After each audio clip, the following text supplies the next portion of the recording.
건강한 지식을 함께하는 세이버스입니다.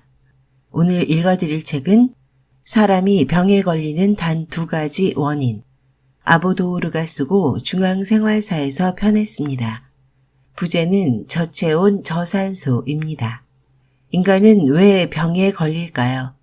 이 책에서는 과로나 스트레스, 수면 부족 등으로 인한 저체온 저산소의 2가지 원인이 가장 큰 문제라고 말합니다. 면역학의 세계적 권위자 아보도우르 교수가 우리 몸의 2가지 에너지 공장인 해당계, 즉 무산소, 화, 산성 등과 미토콘드리아계, 즉 유산소, 온화암, 약알칼리성 등을 균형 있게 활용해 암, 당뇨병 등 각종 질병을 예방, 치유할 수 있는 획기적 방법을 제시하고 있습니다. 저자 소개, 아보도우르, 면역 신드롬을 일으킨 권위 있는 면역학자, 드러난 증상을 억누르는 현대의학 전형적 치료법인 대증요법이 아닌 치유 현상으로서 통증을 재정의했다.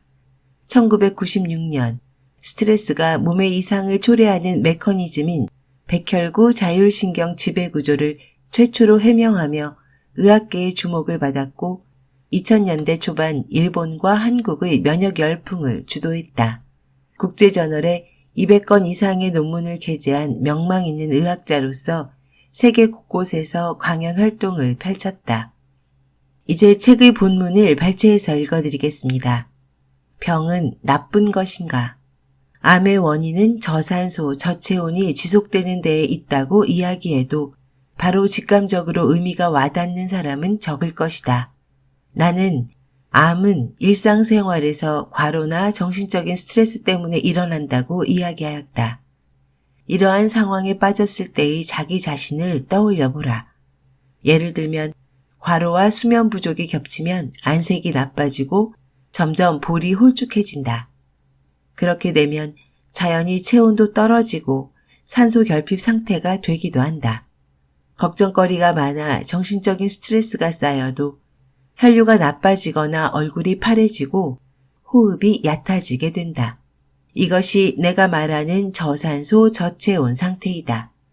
휴식을 충분히 취하고 몸을 따뜻하게 하면 이 상태에서 벗어날 수 있지만 바쁘다는 핑계로 내팽개쳐버리면 이 상태가 일상화된다. 이것이 몸에 좋지 않다는 것은 당연한 사실이다. 그렇다면 이러한 저산소 저체온 상태가 왜 암의 발생으로 이어지는 것일까? 우선 기본적으로 항온동물인 인간에게는 일정한 산소와 온도가 필요하다. 이 2가지 조건을 갖추지 못하면 당연히 살기가 어려워진다.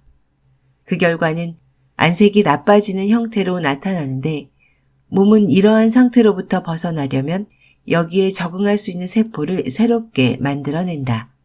사실은 그것이 암세포이다. 암은 저산소 저체온의 환경에 대한 적응 현상으로 나타나는 것이다. 이처럼 암의 원인은 그렇게 복잡한 것이 아니다.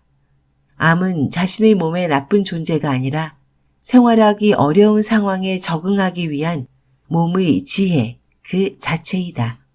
저산소 저체온 상태에 적응하여 최대한의 에너지를 발휘하는 존재라고 해도 좋을지도 모른다. 이렇듯 암은 필사적으로 살아남으려고 하는 것뿐이며 넓은 의미에서는 자신의 몸이 그렇게 해서 연명을 도모하고 있는 것이다. 그것을 꺼리고 제거하려고 생각하는 것이 무엇을 의미하는지 알겠는가?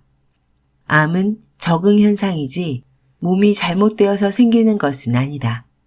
이것을 이해할 수 있는지 없는지에 따라 암에 걸렸을 때의 대응 방식도 마음가짐도 크게 달라진다.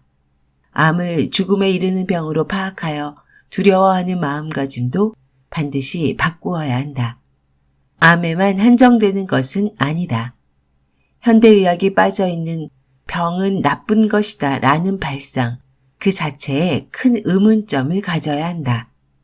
혈액이 끈적끈적해지는 것의 의미, 적혈구끼리 서로 엉겨붙어 혈액이 끈적끈적한 상태가 되는 이유는 무엇일까? 감정에 의해서도 혈류를 변화시킬 수 있다. 화가 났을 때를 상상해보자. 화가 치밀어 머리에 피가 모인 후 말단의 혈류를 측정하면 역시 멈추어 있는 것을 확인할 수 있다. 즉 일상생활에서 스트레스가 증가하면 교감신경이 긴장하여 저산소, 저체온 상태가 된다. 이렇게 되면 혈액중의 적혈구 수가 증가하여 서로 엉겨붙어 끈적끈적한 상태가 되는 것이다. 일반적으로 적혈구는 마이너스 전하를 띠고 있어 서로서로 밀어내고 있는데 스트레스를 받으면 그 전하가 감소하여 밀어내는 힘이 저하되므로 서로 엉겨붙는다. 이것은 인간의 감정에 비추어 보면 임전태세와 같다.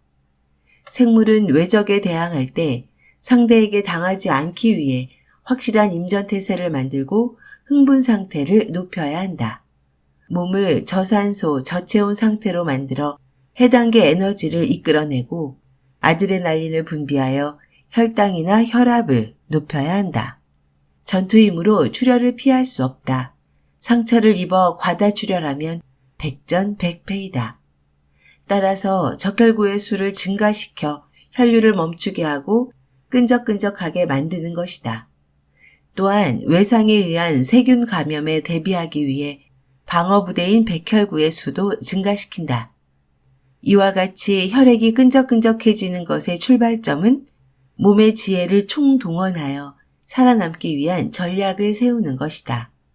물론 전투라고 해서 치고받고 싸우는 것만을 의미하는 것은 아니다. 예를 들면 남성의 경우 사회에 나가 일에 열중하는 동안 다양한 문제에 맞설 수 있는 강인함이 필요하다. 항상 혈액이 원활하게 흘러가기만 하면 기분은 평온하여 좋을지 모르지만 일적인 면에서는 출세하지 못할 수도 있다. 인품으로서는 나쁘지 않지만 이렇게 해서는 중요한 출세의 기회를 놓치게 된다. 예를 들면 사회에 나가 일에 열중하는 동안 다양한 문제에 맞설 수 있는 강인함이 필요하다. 항상 혈액이 원활하게 흘러가기만 하면 기분은 평온하여 좋을지 모르지만 일적인 면에서는 출세하지 못할 수도 있다. 인품으로서는 나쁘지 않지만 이렇게 해서는 중요한 출세의 기회를 놓치게 된다. 해당계 에너지가 우위로 작용하는 젊은 시절은 가끔 과속도를 내어 전투의 세계에 몸을 던질 필요도 있다. 이렇게 생각하면 혈액이 끈적끈적한 것도 생명의 위대한 지혜이다. 여기에서도 중요한 것은 외부 스트레스에 대한 대응이다. 생명은 스스로를 지키기 위해 혈액을 끈적끈적하게 하여 적응하고 있다. 왜 적혈구의 직경은 모세혈관과 같은가? 혈액이 끈적끈적한 것도 굉장한 지혜이다. 나는 현미경으로 혈액의 작용을 관찰하고 나서 이 사실에 주목하게 되었다. 중앙이 움푹 팬 납작한 형태를 하고 있는 적혈구는 말단의 모세혈관으로 가면 살짝 비껴가거나 서로 엉겨붙거나 부딪히면서 졸졸 흘러간다. 문득 생각이 들어 조사해 보니 말단의 모세혈관의 직경은 7.5 미크론, 적혈구의 직경도 7.5 미크론이었다. 따라서 적혈구는 모세혈관에 들어오면 원활하게 흐르기 어려워지는 것이다. 왜 이렇게 답답하게 흘러가는 것일까 이상하게 생각하던 중 나는 앞서 말한 것처럼 혈액은 흐르는 것만이 목적은 아니다 라는 것을 떠올리게 되었다. 원활하게 흐르는 것만이 목적이라면 적혈구는 말단의 모세혈관보다 훨씬 작아야 하기 때문이다. 그러나 현실에는 너무나도 답답하게 서로 부딪히면서 흐르고 있다. 앞선 혈류 실험에서도 차게 하거나 따뜻하게 하는 것에 의해 적혈구가 초단위로 엉겨붙었다 떨어졌다 하는 것을 확인하였다. 혈관 내피세포의 막은 마이너스 전하를 띠고 있으므로 똑같이 마이너스 전하를 띠는 적혈구는 혈관벽에 붙지 않는다. 그러나 스트레스를 받으면 혈관 내피의 전하도 저하되어 결국 서로 엉겨붙어 버린다. 이처럼 혈액이 원활하게 흐르는 것이나 끈적끈적한 것이나 모두 훌륭하게 조절되고 있는 상태이다. 그리고 이 혈류 조절 변화의 도화선이 외부의 스트레스이다. 스트레스가 증가하면 그에 대응하기 위해 몸은 임전태세를 취하게 되고 적혈구가 엉겨붙어 혈액도 끈적끈적하게 된다. 그리고 임전태세가 해제되면 원래대로 원활하게 흐르는 상태로 돌아간다. 이것은 지극히 정상적인 몸의 작용일 뿐임에도 불구하고 혈액이 끈적끈적한 것만 보고 몸에 좋지 않다, 병의 원인이다 라고 이야기하는 것은 매우 편향된 것이다. 이 발견에는 나 스스로도 놀랐다. 지금까지 학자로서 다양한 발견을 계속해왔지만 이 책의 중요한 주제인 암은 실패작이 아니다 라는 것과 혈액은 흐르는 것뿐만 아니라 흐름을 멈추기 위한 것이기도 하다는 것을 60세를 지나 새롭게 발견한 것이다. 후자는 단순한 것으로 생각되지만 이 본질을 알게 되는 것만으로도 병을 보는 시각이 크게 달라진다. 다시 말하지만 병은 결코 나쁜 것이 아니며 모두 필연적으로 일어나는 것이다. 최고의 처방전. 이 책에서 내가 말해온 것은 인간은 왜 병에 걸리는 것인가 라는 많은 사람들의 질문에 대한 최종 해답이 될 것이다. 인간의 몸과 마음, 각각의 법칙에 맞춘 것이므로 더 이상 명확한 대답은 없다. 이번에는 현재 일본인의 사망 원인 1위를 차지하고 있는 암을 피하기 위해 일상생활에서 유의할 점을 살펴보자. 인간은 왜 암에 걸리는가? 그 질문에 대한 대답은 반드시 자신의 생활 방식을 되묻는 것으로 이어진다. 많은 사람이 일상적으로 실시하고 있는 병원에 가서 치료를 받는 행위는 이러한 관점에서 보면 핵심에서 벗어나 있는 것이며 매우 표면적인 것에 불과하다. 치료가 전부 불필요하다는 것은 아니지만 병을 악자 취급하여 어떻게든 제거하려고만 생각하는 현대 의료가 계속되는 한 그 근원에 있는 생활 방식의 문제에 도달하기는 어렵다. 사실은 이처럼 생활 방식에 관심을 갖지 않는 것이 암을 일으키는 최대 요인이라고도 할 수 있기 때문이다. 서양의학이나 동양의학, 대체의료 등 모든 분야에서 지금까지 다양한 암 치료법이 고안되었지만 중요한 것은 암을 제거하는 방법이 아니다. 그보다 암의 발생 구조를 확실히 이해하여 그 생활 방식을 고치는 것이 우선이다. 간단하지만 그것이 최고의 처방전이다. 어떠한 치료를 해야 하는가? 식사나 운동은 어떻게 하면 좋은가? 이들은 이러한 근본적인 이해가 있고 나서야 비로소 의미를 갖게 된다. 수단에만 열중하면 암은 흔한 질병이다라는 본질을 볼 수 없게 되어버린다. 이렇게 해서는 치료할 수 있는 것도 절대 치료할 수 없게 된다. 암은 저산소, 저체온 상태에 대한 몸의 적응 현상일 뿐이며 그것은 우리 몸에 갖추어진 대단한 지혜이다. 몸이 지혜를 발휘하여 그러한 상태에 적응하기 위해 힘쓰고 있는데 그것을 이해하려고 하지 않는다는 것은 이상하지 않은가? 물론 이것은 모든 병에 해당한다. 고혈당이나 고혈압도 몸의 적응 현상이라는 것을 알면 대처 방법도 크게 달라진다. 중요한 것은 우선순위이다. 병은 두려운 것이라고 생각하여 겁을 내고 있는 사람은 내 주장에 놀라며 혼란스러울지도 모른다. 그리고 좀 더 구체적인 대책을 알고 싶다고 하는 사람도 있을 것이다. 따라서 이번에는 지금까지의 모든 장을 총정리하여 다음과 같이 암에 걸리지 않는 8가지 규칙을 공개한다. 이 규칙을 염두에 두고 이 책을 다시 읽어보면 좋을 것이다. 확실히 힌트가 되는 부분이 있을 것이다. 암에 걸리지 않는 8가지 규칙. 1. 불안감이나 스트레스에 관심을 갖는다. 2. 너무 열심히 하는 생활 방식을 바꾼다. 3.